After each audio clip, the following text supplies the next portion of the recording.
Okay, so you want to take a deep dive into investing in the home economy? That's Great. good. We've got a pretty fascinating list of strategies here, 10 of them. Yeah. We'll see what works best for different types of investors, right? That's the plan. All right. Let's jump right in. We've got everything from this whole sector rotation idea to dividend investing. Yeah. And Value investing. Yeah, value versus growth investing. Right. And then Small cap versus large cap. and the small cap, large cap. Wow, this is going to be a long, I deep have dive. to unpack. Yeah. So maybe we should start with sector rotation, because that's something that, I always hear about people talking about, but I don't really know what it is. Right. So sector rotation is basically trying to time the market in terms of which sectors of the economy are going to do well at different points in the economic cycle. Okay. So you're shifting your investments between different sectors. We're talking about things like technology, energy, healthcare, financials. All these different sectors are going to perform differently depending on what the economy is doing. I mean, so how do you figure that out? How do you know? Right. It's almost impossible. Yeah. Yeah. It's not an easy game. Yeah. Do you need a crystal ball? Well, you don't need a crystal ball, but it does require doing some homework. Okay. And really paying attention to what's happening in the economy in different industries. So, for instance, what's an example? If something's happening in the economy, how would that affect a certain sector? Okay. So let's say, for instance, interest rates are rising. Okay. That could be a good time to invest in financial stocks, right? Because banks can earn more money from lending when interest rates are higher. Okay. On the other hand, if consumer confidence is down and people are worried about the economy, that might actually be a good time to look at consumer staples. Okay. Because no matter what's happening. So food and stuff. Exactly. Food, beverages, household goods. These are things that people need regardless of the economic conditions. People always need toilet paper. Always going to need toilet paper. So those companies, their earnings might be a little bit more stable even during a downturn. Okay. That makes a lot more sense now. Yeah. I like that. So let's move on to something I think I might understand a little bit better, but I want to hear you talk about it because I love this idea, dividend investing. Okay. All right. Talk to me about that. Well, the basic concept is pretty simple. When you invest in a dividend-paying stock, you're basically buying a piece of a company that is sharing its profits with you, the shareholder. I like that. I like getting paid. Yeah. Yeah. It's like getting a little bonus on top of any potential stock price appreciation. Right. But how often do they pay out dividends? It varies. Some companies pay them quarterly, some pay them annually. But the idea is that you're getting a steady stream of income from your investments. I like that. Steady stream of income. No, what's really cool is that many companies also aim to increase their dividend payments over time. So it's not just a flat, every year I get the same amount, but it actually can go up. Right. So you're not just keeping pace with inflation, but potentially exceeding it. So it's like a snowball effect almost. Exactly. And that's what makes dividend investing so attractive to a lot of people, particularly for, say, retirement income. So are there any risks with this dividend investing? Because it sounds almost too good to be true. What if they just stop paying dividends? Well, that can happen. It's not, a risk-free investment by any means. Companies can cut or even eliminate their dividends if they're facing financial difficulties. Right. Or if they need to reinvest their profits back into the business. Okay. That's why it's important to do your research and choose companies that have a solid track record of paying dividends. Right. And that have strong financials and, a sustainable business model. Okay. So look for a company that's going to be around for a while. Exactly. Paying me that nice dividend. Right. Think of it as investing in a reliable income stream. Okay. Not just chasing the highest yield possible. All right. I like that. So let's move on to value versus growth investing. All right. This is a classic debate. It is. It's like the eternal struggle in investing, right? Yeah. Yeah. And, I always feel like, I understand the basic idea, but maybe you can explain it in a way that really clicks for our listeners. Sure. So think of it this way. Value investors are like those savvy shoppers who are always looking for a bargain. Okay. Like they love a good sale. Exactly. They're scouring the market for companies that they believe are trading below their intrinsic worth. So a company that maybe has a lot of potential, but the stock price doesn't reflect that yet. Right. They're looking for those hidden gems that the market might be overlooking. Okay. They use a variety of metrics to do this. You might have heard of the price-to-earnings ratio, or the PE ratio for short. I've heard of that. I don't know exactly what it means. So could suggest that a company is undervalued. Okay. Another one is the price-to-book ratio, which compares the stock price to the company's book value, which is essentially its assets minus its liabilities. Okay, so it's like, are you getting a good deal for what the company actually owns? Exactly. And for those really digging deep, there's the Shiller P/E ratio. I've never heard of that one. Yeah. Yeah. It's a little bit more complex, but it essentially smooths out earnings volatility over time by using a 10-year average of inflation-adjusted earnings. It's like looking at a company's long-term earning power instead of just focusing on a single year.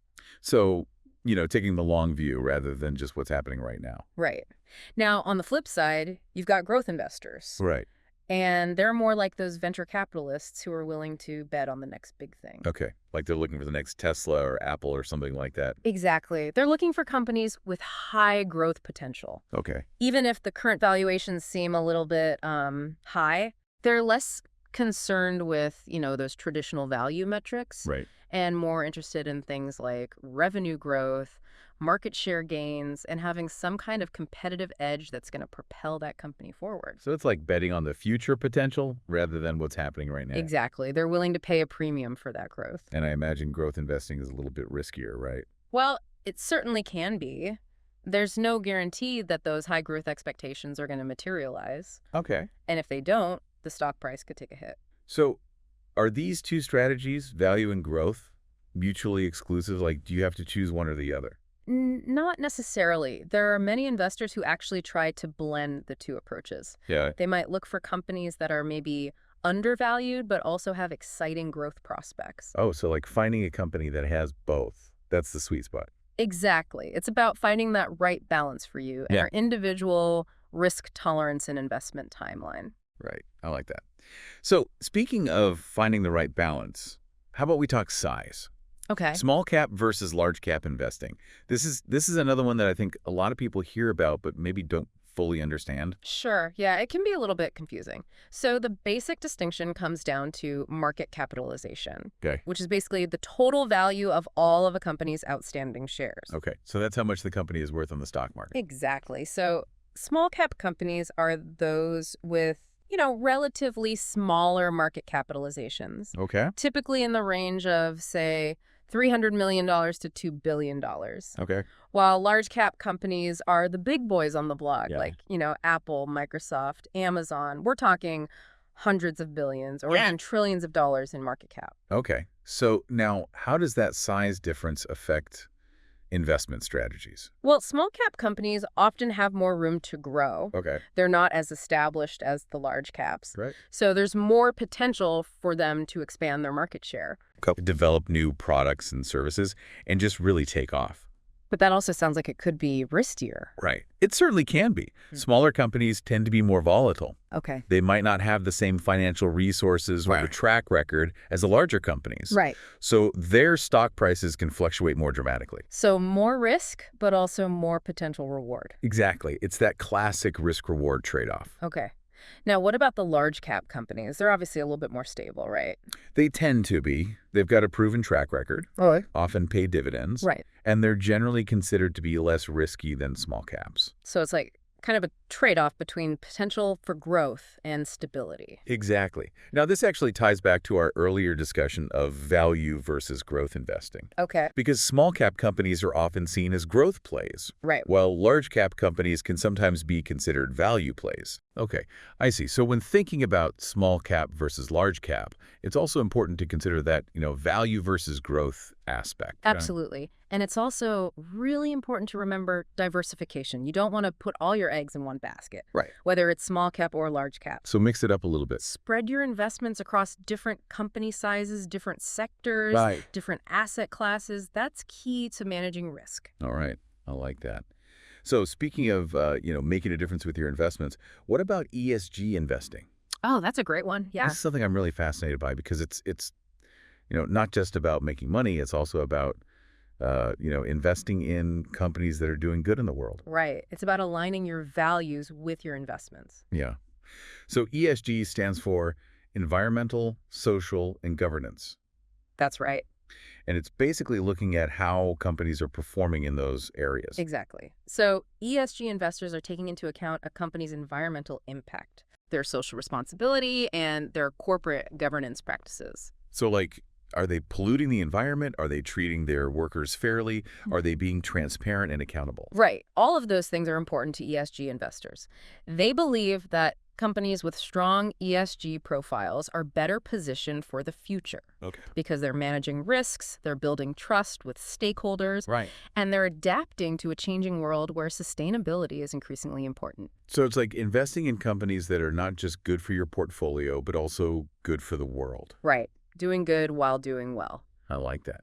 So how do you actually measure ESG? I mean, are there ratings or something like that? There are several ESG rating agencies out there that assess companies on their ESG performance. But, it's not a perfect science. Okay. The methodologies can vary, and there's definitely some subjectivity involved. Okay. So it's important to not just blindly rely on those ratings. You got to dig a little deeper, look at the underlying data, Right. and understand what's driving those scores. So ESG investing isn't just about checking a box. It actually requires some research and some critical thinking. Absolutely. It's an evolving space. And, there are still a lot of debates about how best to measure impact and whether ESG investing actually leads to better financial performance. Oh, okay. So it's something to keep an eye on and to really, do your homework on. Yeah. So let's move on to some strategies that maybe are a little bit more about playing it safe. Okay. What about defensive investing and blue chip stocks? What are those all about? So defensive investing is essentially a strategy that focuses on sectors that tend to hold up better during economic downturns. Okay. So it's like when the economy is looking a little shaky, Right. these are the sectors you want to be in. Exactly. So we're talking about things like consumer staples, healthcare, utilities. So like the things people always need, no matter what's happening in the economy. Right. Because people still need to eat. Right. They still need to take their medicine. They still need to keep the lights on. Okay. So those companies are less likely to be affected by a recession. Their earnings might be a little bit more stable. Now, blue chip stocks are kind of related to this. They're those well-established, financially sound companies that have a long history of profitability and often pay dividends. So like the big household names. Exactly. Think Coca-Cola, Johnson & Johnson, Procter & Gamble.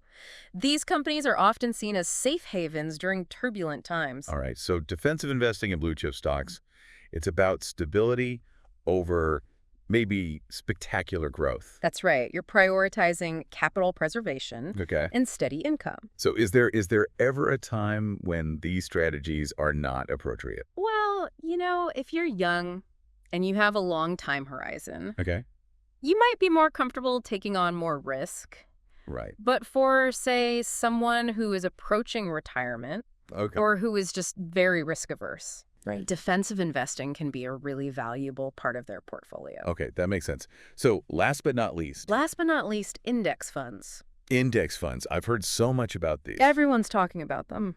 But I still don't really understand what they are. Yeah. So can you demystify index funds for us? Sure. Imagine owning a tiny piece of the entire market. Okay. That's essentially what an index fund does.